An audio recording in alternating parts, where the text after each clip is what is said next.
Hey y'all, welcome and welcome back to my channel. It's me, Kia Simone, and listen. We got to get into this last episode of Love and Marriage Huntsville. And I'm going to tell y'all right now, this episode was absolutely draining and annoying, but let's just get into it. Now, before we do, please be sure to like, share, comment, and subscribe if you have not already. Of course, I have to shout out my super thanksters. Shout out to Elijah's Mimi, Tanya Fuller, Yvette Greer, and Amber Lede. I love y'all so much. Thank y'all. Now, let's get into it. So the episode opens up in the middle of Stormy having a staff meeting in a new warehouse that she has recently got her team set up in. Now, Stormy and Courtney are leading the staff meeting, and it looked like ain't but 5 or 6 of them, including Stormy and Courtney. How you're running a whole multi-million-dollar corporation with a 5-6 person staff is beyond me. So they start the meeting by saying how they are open to feedback and they want to hear if the group has anything that they think can be improved. Courtney said, or even if y'all have feedback about us, we're open to hearing that. So Stormy starts out by saying that her main issue is the lack of organization, that everybody seems to fall into this pattern of I'll just leave this here and I'll leave that there. And the next thing you know, they're in this state of disorganization like they were in their last warehouse. And she just wants everybody to tighten up on that. Now, Courtney was the one that said, now, if y'all have any feedback about us, please feel free. But as soon as Stormy finishes this statement, before anybody can say anything, he says, yeah, and if y'all don't like it, y'all can hit the door. And we serious. We mean that. You can package these orders your damn self. See, I ain't the one. I'll go Harriet Tubman on the job real quick. So then Stormy brings up that there are 4,000 to 5,000 orders in arrears and that they have to get these orders out because, you know, what happens every time we're late on an order, what I tell y'all, give them a gift, take something off their order. But every time I give them a gift or I take something off their order, I'm taking money out of Canvas Beauty. I'm taking a raise from y'all. Stormy is so full of bad business bullshit, it's not even funny. First of all, it sounds like there's no real structure to the business. Like they get a bunch of orders, they just split them up here. You take these and you take these. Secondly, that's your lack of efficiency that's costing you money. You need to put more money into Canvas Beauty. Why wouldn't you hire more people to come in and fulfill these orders, even if you go to your local temp agency and get people for 2 or 3 weeks to get these orders caught up? And then you don't have to give away a bunch of free product. But you'd rather have this whole woe is me speech about how these 5 people can't fulfill these 5,000 orders. You need to manage your business. She said, I don't think money coming out of the company is behooving anybody. You know, we're all family and I want us to work like it. I just want to take accountability as an owner for where I might have dropped the ball, but you didn't. This whole meeting is about passing the buck of your accountability as a business owner off to your staff who you are improperly managing. I mean, who is the manager? Put as much in the packaging these orders as you're putting to making all them TikToks and things and you might be all right. And then she started crying. She said in the confessional that she cries in just about every meeting. And she thinks that she cries in every meeting because she's passionate. Because when she built Canvas Beauty, she intended it to be a vehicle to help more than just herself. And for her, it's disheartening to see people not necessarily take it as seriously as she does. No, they take it just as serious as you do. They treat it just like you do. Nonetheless, it hurts her to see people not take it seriously because she knows that if they don't make changes, she's going to be forced to make changes. And girl, just do what you got to do. Now, after they've aired their grievances and she's cried, they asked, does the staff have any feedback? And Mr. Rogers said, maybe we can get some more labels in. Maybe if y'all get some labels, we can put them on the boxes and get them out this mother. And immediately, Courtney passed the buck back. Courtney said, well, Mr. Roger, since you're the one who works with them the most, when we get down to about the last 2 labels, that's when you should come let one of us know that we need some more. So no, we're not going to proactively check on we're not going to run our damn business. We're going to wait on you to come tell us we ain't got but 2 labels left when we supposedly running thousands of orders. I just can't. They move on down the line and they ask Junior, Junior, what you think? Junior said we can get some more hands. Yeah, get us some hands to go with them damn labels. Y'all got 5 people to package 5,000 orders while you make a bunch of damn Facebook Reels and TikToks and shit. Courtney says, so you think we need more hands? He said, yeah, because right about now, I'm the only person on production, which means that, one, I'm doing all the work, and then two, when they run out of something over there, I got to stop what I'm doing over here to go help them over there. Then I got to hear you on me about why you ain't over here doing this when I'm over here trying to help them do that.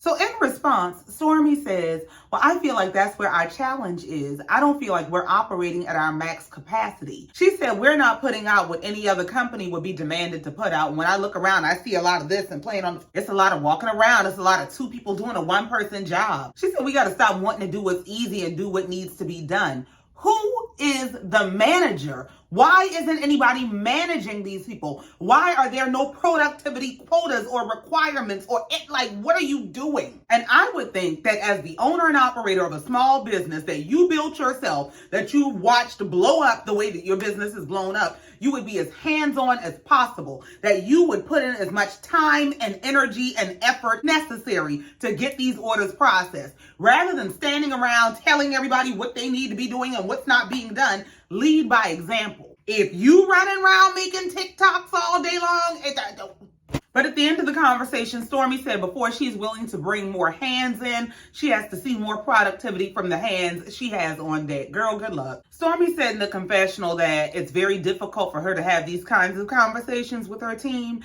because she loves her team. She feels like everybody has been there since the beginning, but she also doesn't want that to be a hindrance to Canvas Beauty. And she understands that if they don't make the necessary changes, then she's going to have to make some necessary changes. Well, what I think she's going to find out is you can change the staff, but if you don't change the structure, you're going to get the same outcome. So Stormy and Courtney go in their office to have the post-meeting, and they're discussing that they think the meeting went well. Courtney does tell Stormy that, listen, if I was going to cry, I would at least wait till I come in the office and cry, please. Courtney said he does feel like they are going to step it up with production. They're going to produce a lot more. Stormy apparently is in touch with reality. Stormy said, first of all, the way that we are in arrears is not okay. So what we're going to do is just focus on retail. No, you need to focus on hiring some damn people and filling them boxes. She said they have big retail orders coming up where they're ordering 20,000 pieces.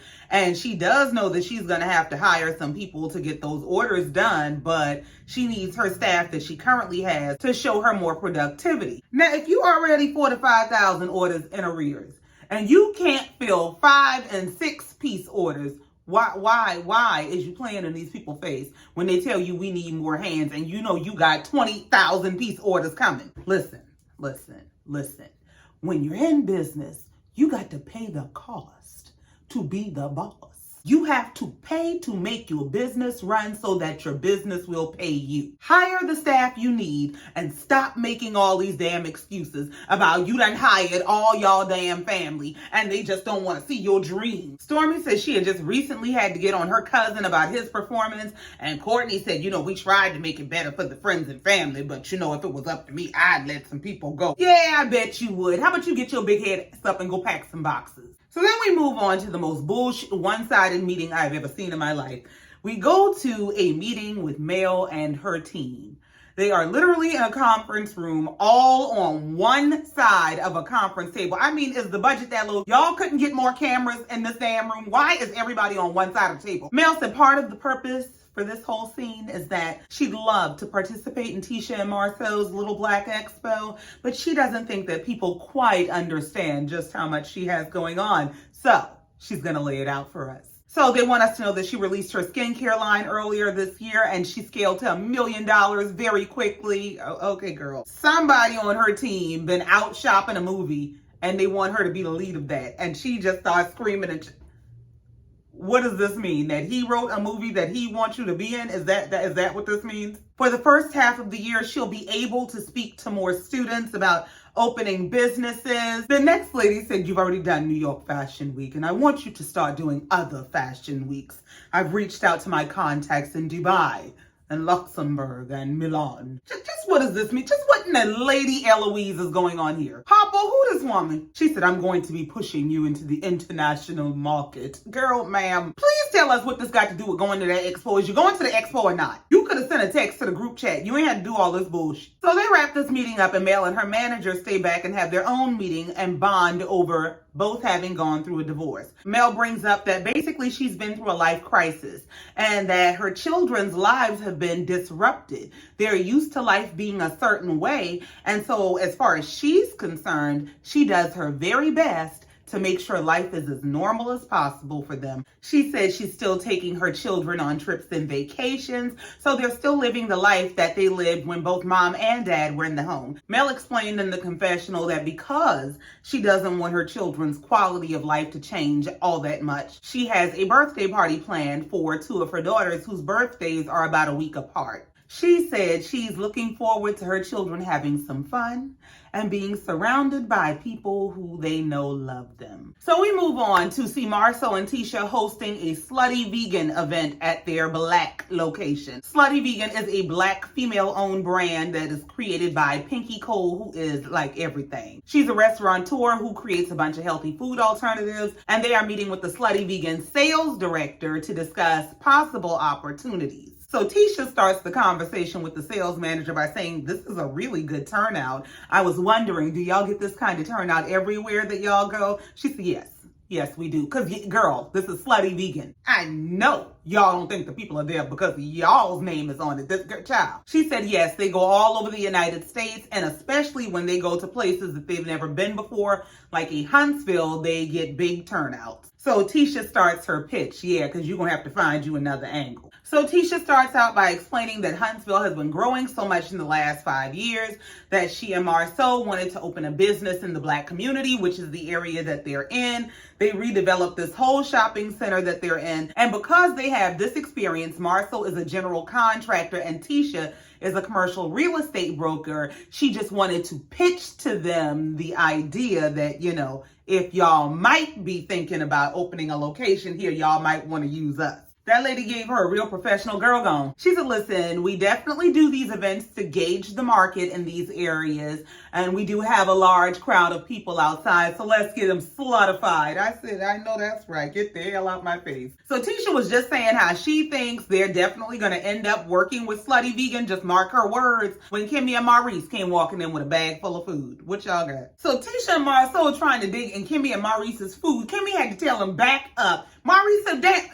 Martell ain't got you on a meal plan? Marsau said, no, I ain't on no damn meal plan. I'll tell you what's been helping me. I stopped drinking and started working out. That's what helped me. Well, what else would help you would be to keep your nubs out they bag. Kimmy said, well, speaking of Martell, let's talk about that meeting. Let me try to distract you from my damn food. Did y'all think that meeting went great? They all pretty much said they were surprised with the outcome and it went far better than they expected. Tisha said, speaking of y'all noticing how efficient that meeting was, I was thinking the comeback group has a lot of baggage with it, and I kind of feel like it's time for a new phase, a rebranding, if you will. Kimmy says, so you kind of mean like under new management, like same food, same service, same cook, just under new management. That's exactly what she means. Maurice said his biggest concern is how is everybody supposed to work together on this whole new comeback group when the Holts are basically actively at war. Tisha said, ain't none of our damn problem. Focus on the business. That's my plan is. But I mean, enough about them. How do y'all feel about it? Would y'all like to be a part of the planning and raising money for it? And so now the last meeting, ain't no money being divvied, ain't no money being paid.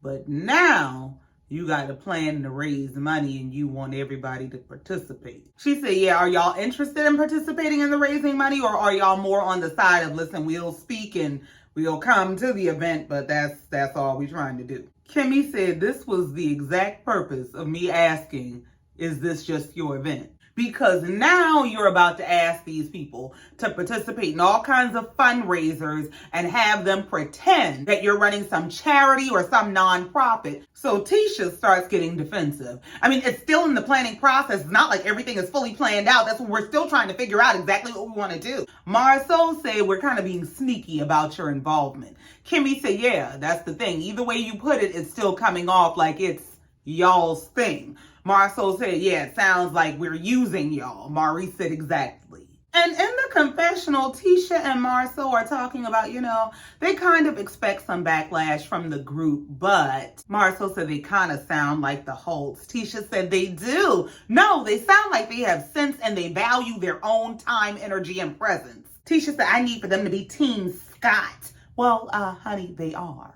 Why should they put themselves at a disadvantage or deficit to look out for you and whatever sneaky plans and goals you got? Tisha said, Kimmy might have been around Mel a little too long. I got to get back in this group. No, you got to get back in your right mind. Y'all have to be crazy to think these people are supposed to volunteer their time and their talents to y'all's for-profit effort. Because you're not going to convince me that they're going to raise money to put on this event. And if they raise more money than it actually costs to put on the event, that they're going to invest that money back into the community. Kimmy said, well, when you start asking for everyone to pitch in and help, you open up the avenue of conversation of reimbursement. She said, when you start asking people for their time and stuff like that, people want to be reimbursed, especially when they feel like they're on another level. Tisha said, but I mean, we're all on a different level and we're talking about doing something for North Huntsville. No, you're not. Miss me with the hood hero bullshit. Tisha's full of shit. Like, exactly what are y'all doing for North Huntsville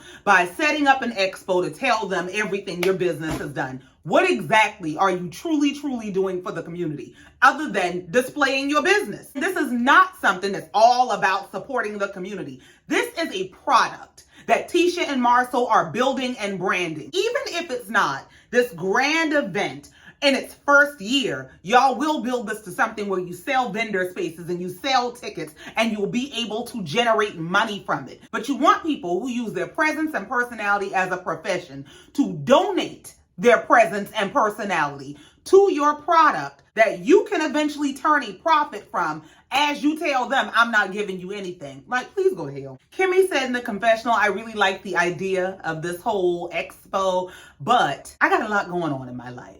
And so, yes, I do have a whole lot of questions about exactly how this is supposed to run. She said she feels like what Tisha and Marsau are doing is leaning on the fact that this is supposed to be a community endeavor to kick the can down the road in terms of answering uncomfortable questions.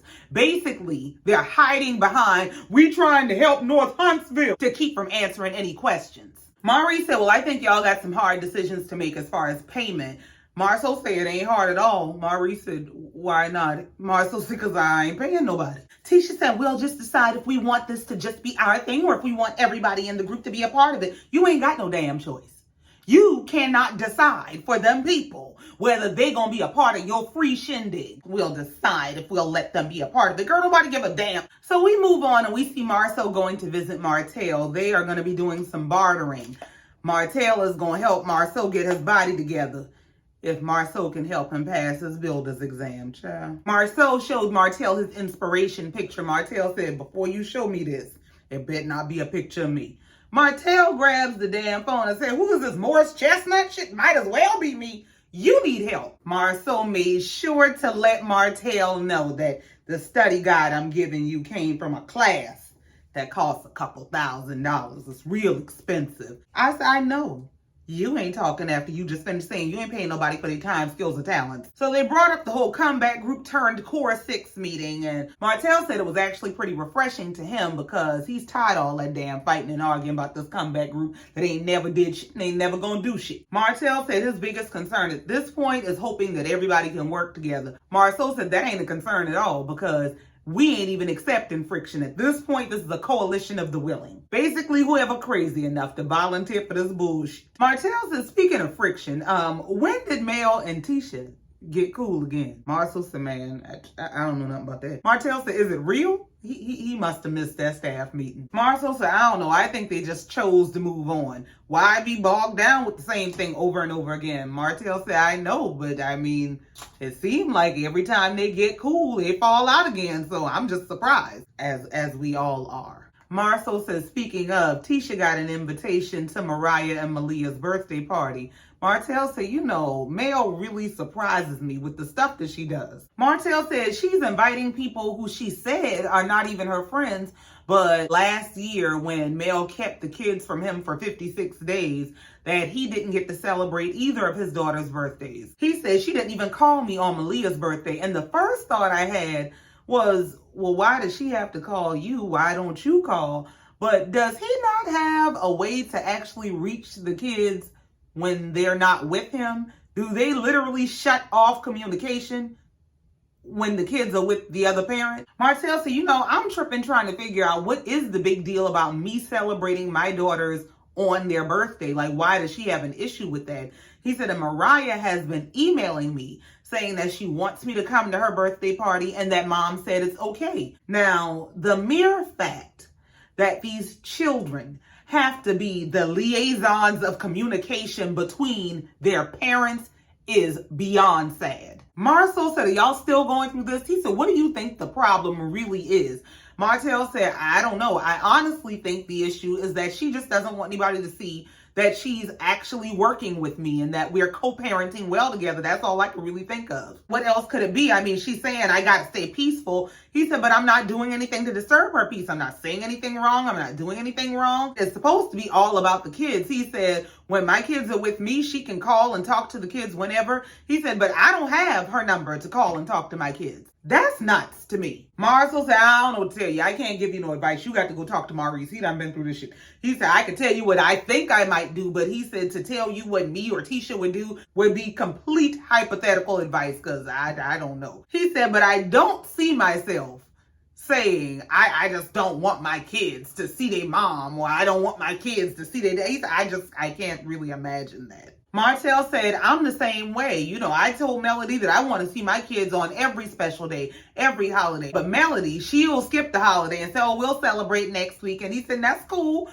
if that's what she want to do, but that don't mean that's what I want to do. I said, we'll throw the lady under the bus then. Martell said in the confessional that anytime there's an event relating to his children, he should be invited. He said, and if there's a special event occurring for the kids during his time that he has them, he would make sure to extend an invite to her too. He said, because we're celebrating the kids, not each other. Now that's the most truth I ever heard Martell tell. You have to get over yourselves. You're not coming together to celebrate each other. You're not robbing each other of memories. You're supposed to be coming together to celebrate your children. And when you create all these obstacles to be able to celebrate these children, you don't rob each other, you rob them. And honestly, I'm low-key sick of going off about the same issue, about these grown people who are so self-absorbed that they can't put their kids first. It's disgusting. I'm sick of it. I'm tired. So we move on to Courtney and Stormy back at their warehouse. They've decided that Courtney's cousin Junior is the problem and they gonna fire him, but they scared. Stormy must have called Junior in for the meeting. Courtney is trying to sneak off because he don't want no smoke and she don't want to be in there by herself. They show us some flashback of a conversation that Stormy and Courtney had where Stormy was talking about a change in Junior's behavior, that he doesn't seem as happy as he used to be. And Courtney's only conclusion is, well, maybe he just tired of working for his cousin. Maybe he's tired of working for a poorly managed business. So Stormy starts the meeting with Junior and she starts out by explaining to him that she feels like the energy between them in the warehouse has changed. And as he starts trying to explain that he's basically overworked and underpaid, here comes Courtney being the muscle. So he comes in, but I'm going to just sit in on it. Y'all go ahead. Stormy, this feels so weird. Her cousin said, why you say that? Because she get ready to fire your ass. So Stormy continues the conversation about, when I come into the warehouse, it used to be a lot of fun and good energy, but why you think the energy between us changed? This is some bootleg bullshit. The level of unprofessionalism is just astounding. Junior said, now that, I don't know. I felt like everything was all good until Courtney started coming in the warehouse trying to spotlight me like I'm always doing something wrong. Courtney looking like, well, Stormy said, you be riding Junior? He said, yeah, hell yeah. I be riding everybody. All right, well, you gonna ride him right on out the door. He said, I expect way more from him. Why? You know why? Because he the cousin. Junior said, but his brother works here. Courtney said, he ain't never late though. Junior said, well, who be late? Courtney said, you. Junior said, not according to y'all damn late policy. Y'all say we got till 8:05 and I clock in by 8:05. Courtney said, but why would you want to get here at 8:05? Probably because he can't stand y'all asses. Stormy said, well, what about the times that you clock in at like 8:08 or 8:10? Child, tell this man what issues and grievances y'all got with him. If y'all don't want him, give him his walking papers, go let him collect his unemployment and get the hell out of our face. He said, I don't know, sometimes you can't help traffic. He be in the drive-through line because ain't nobody coming to work hungry to deal with y'all asses. Stormy said, well, what about working hard? He said, I feel like I work hard. Here's the thing. Here's what would answer that. Do you have any kind of productivity metrics? Do you have any metrics that you asked him to meet that he's not meeting? Do you have any record of his performance that you can actually present to him and say, hey, remember I had asked you to do this and you did this. So in the gap was all of this that didn't get done. Did you have anything? So Stormy circles back around to, well, the issue for me is the energy we have, and I don't want that. So y'all are underperforming. You 4,000 to 5,000 orders in arrears. You have a skeleton staff, and you are more concerned about the energy and we having fun than actually getting these orders fulfilled. Y'all some Junior asked the $1 million question. But if I'm working to the best of my capacity, what am I doing wrong? Because bitch, don't nobody want to hear about we ain't having fun and we used to play together. This ain't recess. Courtney pipes up to say, but do you work to the best of your capacity? He said, I do. Courtney said, I know you don't. See, you are a damn problem. Courtney is the type to think because y'all got the money, y'all got all the power, but manners will carry you where money won't. One of the places manners might keep you out of is the staffing agency. If you learn how to talk to people like you got some damn sense, y'all could get these orders fulfilled and get on out of our face. I'm sorry, poor management is a real trigger for me. So Stormy starts telling him, I just feel like you ain't happy. I just feel like you're not happy. Courtney is telling him, I know you don't work up to your potential. He said, how you know that and you ain't never up here? Courtney said, well, because when I am up here, you know what I see? I see you on your phone. Junior said everybody be on their phone, but it ain't till I'm on my phone that you got a problem. Courtney said, hey, I don't see them on their phone. I only see you. Junior said, well, either I'm blind or you blind. Y'all about to fire me anyway. Stormy tells Junior, this wasn't as productive as I wanted it to be. And she's in the confessional saying how she just didn't expect Junior to be so gung-ho about his position. She felt like she was coming from a place of love and trying to understand him, and he just wanted to be right. I said, I know you lying. Y'all weren't trying to hear anything this man had to say. Y'all basically called him into this meeting to ask the questions y'all wanted to ask, to basically have him volunteer why he should be fired. And he didn't go along with your bullshit. He basically told y'all, I'm working my ass off. Y'all don't have a staff and y'all ain't doing but picking on people. And now he's the problem. Girl, go to hell. So she tells him that she has to let him go. And Courtney reaches over to say, so we cool? I'll see you at the house one day this week. Junior said, sure, I'm there. It is what it is. Shit, I'll see y'all soon as I get from the unemployment office. Junior said, as far as he's concerned, he's still happy for it. He said, I'm all good. Shit, I don't care, but wait till grandmama find out you fired your cousin. You won't be coming to the next family reunion, I bet you that. So then we move on to see Mel throwing a birthday party for 2 of her daughters at the skating rink. She said it is a private invite-only event that she wanted to invite friends and close family to because she wanted to keep the drama down. Well, I guess they daddy ain't close family. So we see that the event is underway. Mel is greeting guests and Martell walks in. The kids are all excited to see him. Hey, Dad! And Mel grabs him to step outside and talk. The cameras go to follow them and she said, we're not doing cameras. And the camera actually stayed back. I said, wait a minute. Hold on. So y'all are going to give us all these contrived scenes. And then as soon as some real drama is about to pop off, where she's about to not look that damn good, she gets to tell y'all that we ain't doing cameras and the cameras must stay back. And Carlos King had the nerve to get his ass on the internet talking about what he would never put up with from the cast on any of his productions. And this is the bullshit y'all serving? Martell said, when I walked into the skating rink and Mel was standing right there at the reception desk and stops me about Martell, step outside so we can talk. All I was thinking is, what could she possibly want to talk about right now? This has to be some bullshit. So Mel takes him out front and literally creates a scene. She says, I didn't invite you to this. She said, this is a party I'm throwing for my daughter. You throw one for yours. I said, are they not the same person? She said, or have you thrown a party for any of your children since I left you? I said, now you need to bind up that spirit of bitterness. You know how bitter you gotta be to see your children happy and not give a damn? to say that vengeance is mine and I'm gonna get this motherfucker at any cost, even my children's happiness. You know how bitter you gotta be? For you to be in front of your children's birthday party screaming about, have you done anything for them since I left you? Is, child. You're gonna have to wrap your mind around if he's failing to perform as a parent, your children will grow up to see it. Ain't too much of fooling kids. Kids are far smarter than people give them credit for. And kids grow into adults. And they take that little intelligence and information with them. So if he ain't for daddy, trust me, he ain't pulling the wool over their eyes. She said, this is a private event that I am doing and I'm asking you to remove yourself. Martell asked her, why would you do that? And she said, I just would rather, you can get her later today. No, answer the question. Why would you do that?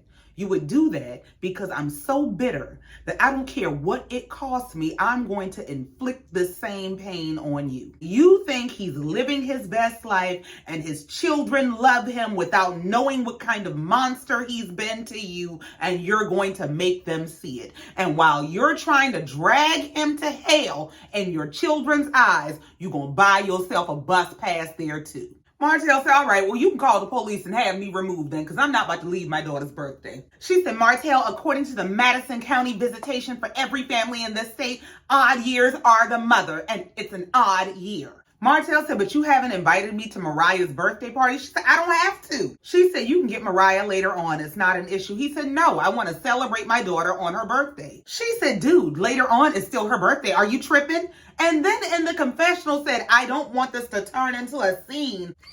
Girl, you're the one turning it into it. What are you talking about? There was literally no scene. This man walked in, his kids were excited, and you came with your bullshit. That's what happened. This girl lies with a straight face. She sat in the confessional and said, I'm doing my best to lower the temperatures and keep the drama down, but you started this entire thing. Martell said, well, look, I want to celebrate my daughter's birthday today. She said, you can celebrate it today. He said, look, I don't care what it costs. If I need to pay for the whole thing, I can pay for the whole thing because you ain't the only one with money. There's literally this mentality that you've accumulated money, which gives you power and makes other people powerless. Don't nobody give a damn. You got that iron, I got that iron. They stop making no ones. So Mel continues, I don't get what the issue is. I told you can get her later today. It's later on, it's still her birthday, even though it is an odd year and I don't have to let you, but I'm still willing to let you come get her later. Martell said, but on the even year, you had them. So Mel said, yeah, and you had an invitation to come, and guess where you were?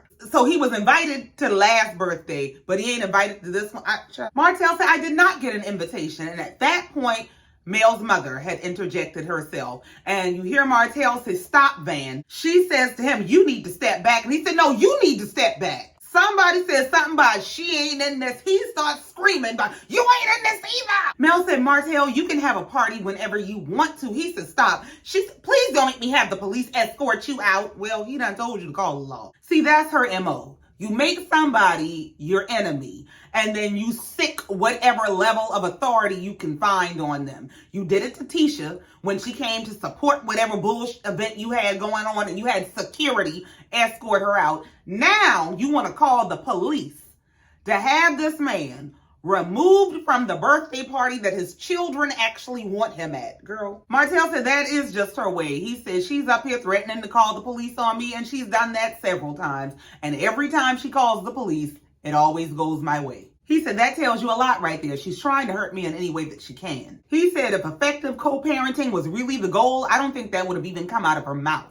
Martell walked right on past her and went to his children, and the children flocked right onto him. Now, the man stood there, didn't cause any disturbance, and literally just hugged his children. Like, this is what you wanted to stop? And I don't want to hear the foolishness about they going through a custody battle and they don't get along. Let me tell you something. They ain't the first, and they sure ain't going to be the last. I think some of everybody knows some of anybody who has gone through some version of this. Do you know how many baby mamas and baby daddies and ex-husbands and ex-wives cannot stand each other, and they got to sit at opposite tables on opposite ends of the little private room at Chuck E. Cheese and don't say nothing to each other in order to celebrate this child's birthday, but they do what they got to do to celebrate a child's birthday? You know how many, do you know how often that bullshit happens. So I don't want to hear nothing about they don't get along and they don't like each other. These kids are supposed to come first. Mel said Martell is definitely pushing me as far as he can, especially in terms of calling the police.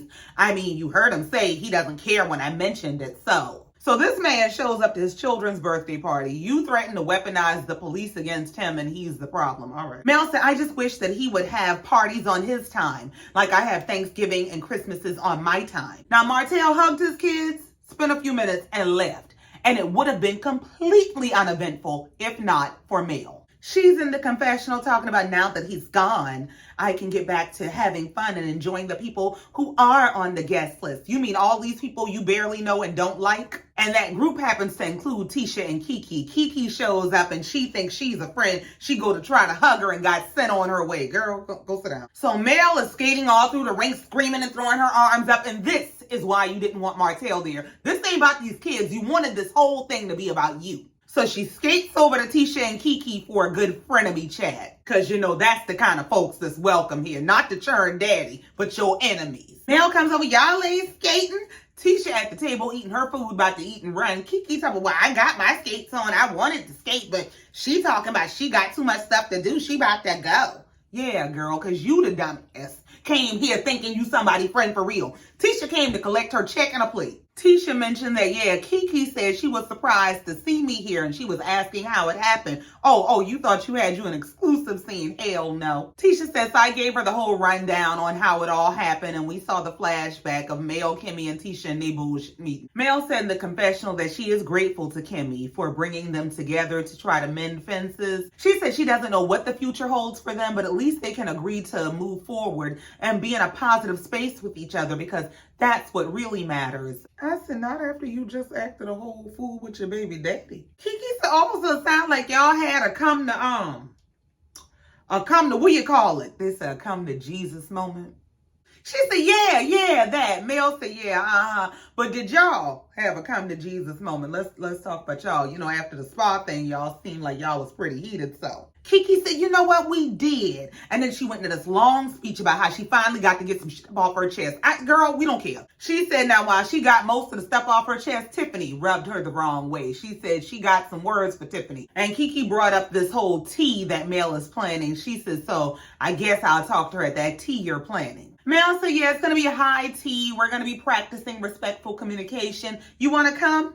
In other words, your ass wasn't invited. Kiki said, yeah, I'd love to come. We know. Now, Kiki is a dog with a bone because she ain't letting the Tiffany go. She said, now, sometimes the key to respectful communication is feeling 100% respected. And I don't necessarily feel that way with Tiffany. Mel said, well, sometimes communication is not saying anything at all. Tisha is trying to teach her cousin the ropes. She said, don't worry about it because we ain't going to spill no tea. We just going to be sipping the tea. Don't tell your business. Just listen to them tell theirs. Mel said, well, there will be tea that we'll be partaking of. It's the tea of the Lord and use a lie. And the episode comes to an end with them singing happy birthday to the girls. And it looks like next week, Martell is going to be sharing his experience with the guys.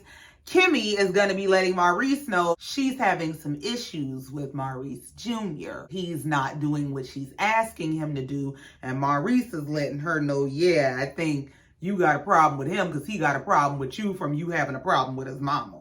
And then we see that they're going to have this tea party where Stormy mama is going to show up and tell Mel to shut up. And Kiki is going to be addressing her grievances with Tiffany by letting her know that she supported her fully in her crusade to find her father. And by the way, I've always known who my father is. That's it, that's all. And I ain't got no more. This too much for me. Thank y'all for coming down here listening to me and letting me get this off my chest. Please be sure to like, share, comment, and subscribe if you have not already. And in the meantime, until next time, just like every time, I love y'all and I mean it. Bye.